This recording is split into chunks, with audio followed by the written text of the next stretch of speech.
Otasansan rédíò and TV. A kí gbogbo ẹ̀yin lólùfẹ́ wa tẹ́ ń wò wá tẹ̀dẹ̀ ń gbọ́ wa káàkiri àgbáyé lórí ìkànnì wa Otasansan rédíò TV Yorùbá.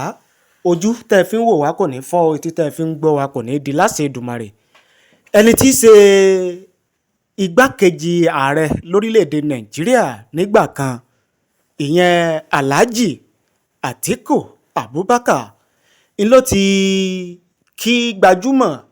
gbajúgbajà òṣèrébìnrin lédè Yorùbá lórílẹ̀‐èdè Nàìjíríà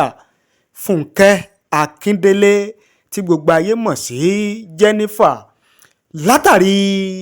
bí òṣèrébìnrin yìí bó ṣe ṣe àgbéjáde sinimá rẹ̀ tuntun tó pè ní A Tribe Called Judah. Ẹni tí í ṣe igbákejì ààrẹ orílẹ̀-èdè Nàìjíríà nígbà kan yìí, Alhaji Atiku Abubakar, ló ti ní obìnrin bí ọkùnrin, obìnrin takuntakun ó ní Funke Akindele, tó sì gbájúmọ́ iṣẹ́ tó yàn láàyò tó sì ń fi gbogbo ara ṣiṣẹ́ rẹ̀. Èyí kò ṣàdédé wáyé bí kò ṣe bí eré tuntun, sinimá tuntun tí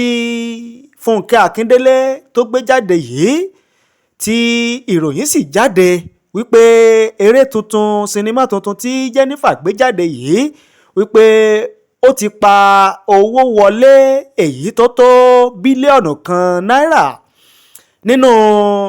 lórí Instagram page àti Twitter handle, ìyẹn X handle, ó ní Alhaji Atiku Abubakar ló ti fi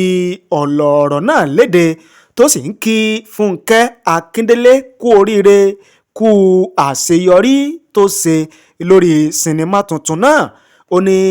Funke Akindele ó ti kọ ìtàn tuntun, ó ti fi ìtàn tuntun balẹ̀ nípa pé bó ṣe jẹ́ pé sinimá rẹ̀ òun náà ni sinimá àkọ́kọ́ tí yóò kọ́kọ́ pa owó tó tó bílíọ̀nù kan náírà wọlé gẹ́gẹ́ bí sinimá lórílẹ̀‐èdè Nàìjíríà. Ó ní ó yẹ ká kì, ó yẹ ká yìn ín, torí pé téèyàn bá ń ṣe takuntakun tó ń gbìyànjú lẹ́nu iṣẹ́ tó bá yàn láàyò tó sì ń wá gbogbo ọ̀nà láti máa tayọ, ó yẹ ká kí o, ó yẹ ká yìn ín. Atiku Abubakar ó ní ìdí rẹ̀ o tóun fi gbóríyìn, tóun fi gbé òṣùbà rabandẹ̀ fún òṣèrébìnrin Funke Akindele lórí sinimá tuntun A Tribe Called Judah tó ṣẹ̀ṣẹ̀ gbé jáde. Ní báyìí o, oríṣiríṣi àwọn èèyàn òun náà ni wọ́n ti wá ń kí Jennifer, ìyẹn Funke Akindele, kú àṣeyọrí iṣẹ́ sinimá tuntun tó gbé jáde yìí.